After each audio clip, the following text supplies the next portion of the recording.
मच्छी कढी कशी बनवतात ते मी आज सांगणार आहे. एकदम हॉटेल टाईप कशी बनवतात ते दाखवते बघा. सुरू करते. हे गरम पाणी टाकते. एकदम उकळलेलं पाणी आहे. 20 मिनिटं पाण्यामध्ये ठेवणार आहे.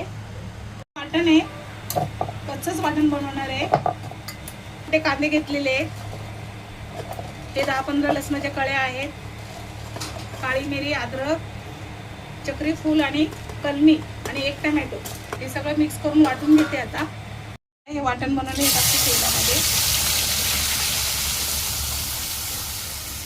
झाकण ठेवते मी. वाटण भाजत आलेलं आहे. असं झाकूनच भाजायचं म्हणजे हे उडणार नाही. हे बघा वाटण भाजलेलं आहे. आता काही मसाले ऍड करते याच्यामध्ये. मीठ एकदम कमी टाकायचं, का तर मच्छीमध्ये मीठ असतंच. धना पावडर, जिरा पावडर 2 चम्मच, हळद, तिखट. हा गरम मसाला आहे घरी बनवलेला.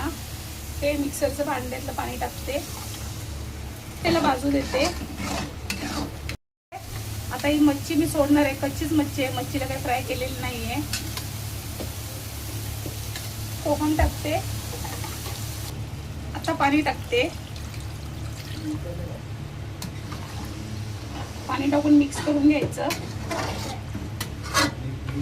आणि असा साईडचा मसाला पण सगळं मिक्स करून घ्यायचा. 10 मिनिटं चांगलं शिजू द्यायचं. 10 मिनिटांनी बघू आपण. झालेली आहे माझी मच्छी, पण चांगली शिजलेली आहे. बघा, बघून घ्या.